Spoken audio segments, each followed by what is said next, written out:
4-year-old Lily is hiding in her mom's closet when her mom, Deborah, arrives and sees her as she packs her bags. Lily's abusive dad, T. Ray, grabs Deborah and asks where she has been, accusing her of cheating on him and stopping her from leaving. Deborah grabs a gun to protect herself, but T. Ray takes it from her and drops it. Lily takes the gun and shoots her own mother. 10 years later, Lily is still haunted by Deborah's death. One night in the summer of '64, she seems to hallucinate seeing bees in her room. The day before Lily turns 14 years old, she asks T. Ray to tell her about Deborah because she doesn't know much about her. When he sees a cockroach, he tells her that Deborah used to spend hours luring cockroaches and bugs out of the house with graham crackers and marshmallows. So instead of doing that, he squishes the bug. A few hours later, Lily catches a bee in her room to prove to T. Ray that she's not making things up. Lily and their hired help, Rosaline, see on TV a report about President Johnson signing the Civil Rights Bill into law. Later that night, Lily sneaks out into their peach orchard and digs up a box she has buried, which contains her mom's stuff. She wears Deborah's gloves and looks at her photo and a photo of the Black Madonna, which has Tiburon SC written on its back. She lies on the ground, unbuttons her top, puts Deborah's stuff on her stomach, and looks at the stars. When she hears T. Ray calling, she immediately gets up and hides everything. He catches her hastily buttoning her top and assumes that she's there with a boy. He drags her inside the house and makes her kneel on grits for an hour as punishment. This receding hairline mother heifer needs some minoxidil. The next day, Rosaline surprises Lily with a cake she has made for her birthday. She then tells T. Ray that she's taking Lily to town because she needs a training bra. Without looking at Lily, T. Ray greets her happy birthday and leaves. As they're walking to town, Rosaline reveals that they're really there because she's registering to vote, prompting a concerned Lily to inform her that a black man in Mississippi was killed for doing so. Shortly after, 3 racist, fugly, sour cream men block their way, intimidate Rosaline, and beat her when she pours molasses on them and refuses to apologize. T. Ray picks up Lily while Rosaline is arrested and taken to the hospital. At home, Lily tells T. Ray that he's a coward and that she hates him. When she says that Deborah would have protected her from him because she loved her, he tells her that Deborah ran off and left her, and on the day she died, she came for the rest of her stuff, not her. Lily runs away and leaves T. Ray a note, asking him not to look for her. She secretly takes Rosaline from the hospital, even though she's technically arrested, and travels with her to Tiburon, hoping to learn more about her mother. One night, the two argue because it doesn't seem like Lily has a concrete plan. Rosaline gets upset with Lily and says she ain't no dumb ninja. Well, you are dumb pouring your spit on that man's shoe like that, and dumber not to say you're sorry if saying it will save your life. The next day, Lily sees the same Black Madonna image on a restaurant's honey bottles. When she asks where they got it, she is told that it's the best honey in South Carolina, and it's made by August Boatwright, a black woman. Lily and Rosaline go to the address, a Pepto-Bismol colored house. They meet August and her sisters, May and June. What about November and February? Lily tells August that they need a place to stay because she doesn't have money for a train ticket or a motel, and no one would take in a black woman. She adds that Rosaline is bruised due to a fall, but Queef Latifah doesn't believe it. The bruises upsets May, who is a little restarted. Lily proposes to work for them until they earn enough money to go. Despite June's protest, August agrees, assigns Rosaline to help May in the kitchen, and assigns Lily to help her and her godson, Zach, with the bees. She then shows them their beds in the honey house, where she and Zach sleep when they're harvesting around the clock in December. When Rosaline asks why she lied and didn't just ask them about Deborah, Lily says she fears that they'll call T. Ray and the cops. Meanwhile, June tells August that Lily is obviously in some trouble, worried that they'll get dragged into whatever trouble they're in too, but August stands her ground. Lily roams around the family's 28-acre property and sees a pile of rocks that forms a wall with papers with devastating events written on them in between. Ain't this little girl supposed to be working? At breakfast the next day, Lily gets excited to eat because she's going to have seasoned food for the first time. May tells Lily and Rosaline that her twin sister, April, died when she was little. This makes the restarted girl cry again. They then meet Neil, June's boyfriend, whose marriage proposal June keeps rejecting. August teaches Lily about bee-yard etiquette.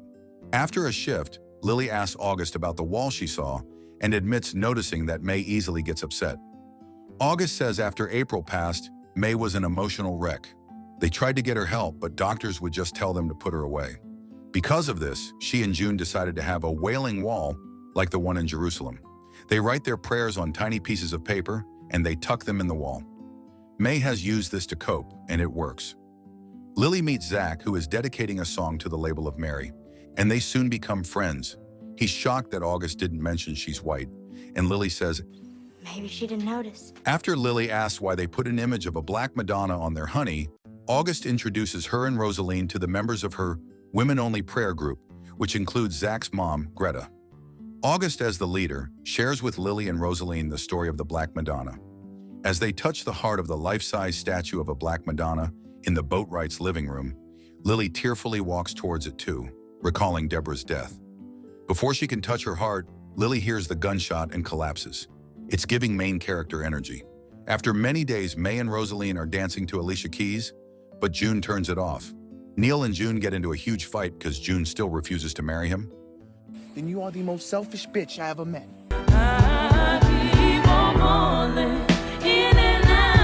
Talking about Neil and June, August shares with Lily that she had also fallen in love before, but didn't marry. Maybe because we all know Queen Latifah is lesbian. Lily admits she wants someone to love her. Lily catches May making a trail with graham crackers and marshmallows to lure cockroaches out the door. When she asks May if she knows a white woman from Virginia named Deborah Owens, May says Deborah was so sweet and she stayed in the honey house. The next day, en route to drop some honey at Attorney Forrest's office, Lily tells Zach that Deborah stayed in the honey house like her, and Zach learns about the truth of why she's there. He advises her not to get scared about the truth wrecking things because it's what she does with the truth that matters. They watch a movie together in the black section, ignoring the segregation rules. Because of this, white men barge in and kidnap Zach. Although cops say they are looking for Zach, Neil and Forrest look for him too. June and August decide not to tell May about it to protect her. Later that night, Greta stops by to pray to the Black Madonna for Zach's safety. When May checks on her, Greta tells her that Zach is still missing, unaware that they're keeping it a secret from her. The devastated May asks June and August why they didn't tell her and excuses herself to go to the wall. When May doesn't return, August, June, Lily, and Rosaline go out to search for her, and they are horrified to see her corpse in the river. The next day, Neil, Forrest, and Greta arrive with Zach, who apologizes to August, blaming himself for what happened to May.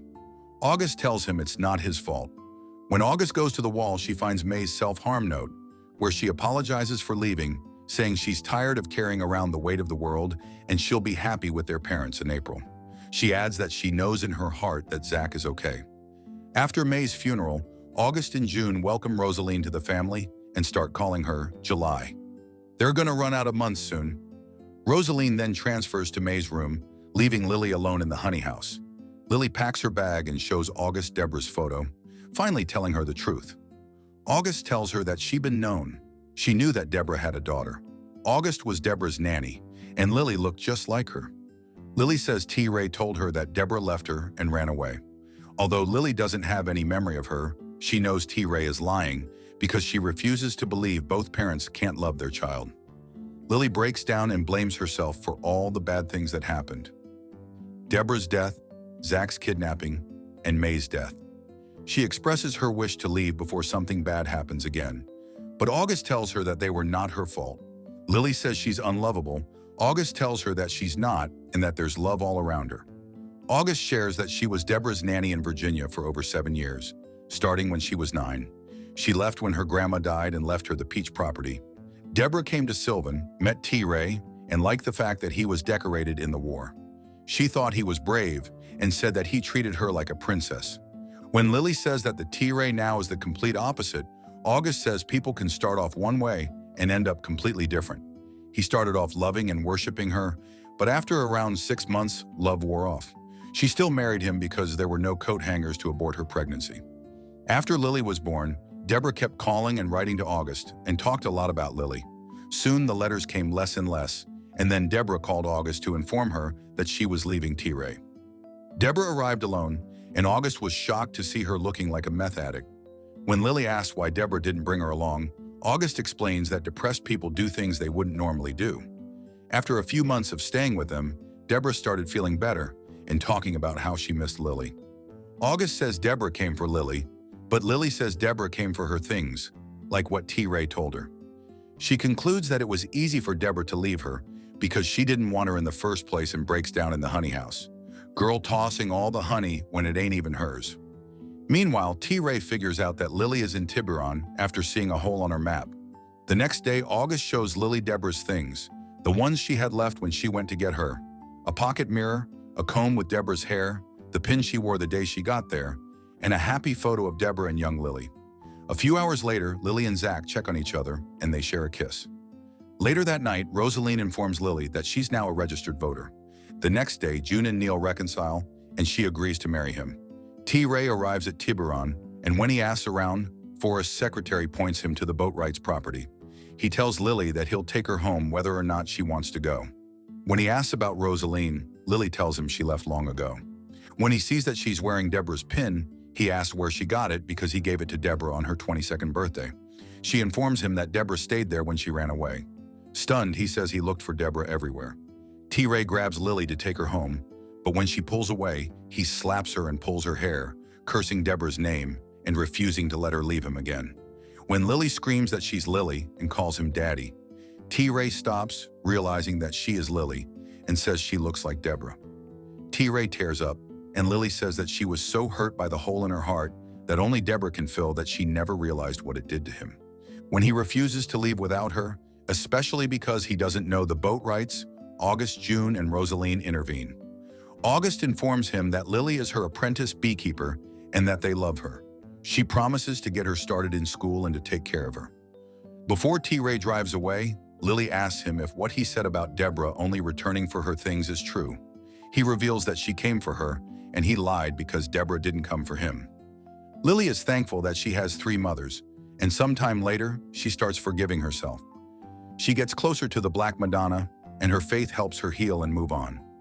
She later inserts her journal in May's wall. What a sweet movie about love. Love is everywhere and doesn't always have to come from your biological family. What did you guys think about this one? If you like this video, make sure you subscribe and turn on notifications. We got lots more of foolishness on this channel that'll have you hollering. And if you like to watch more, just click here or here.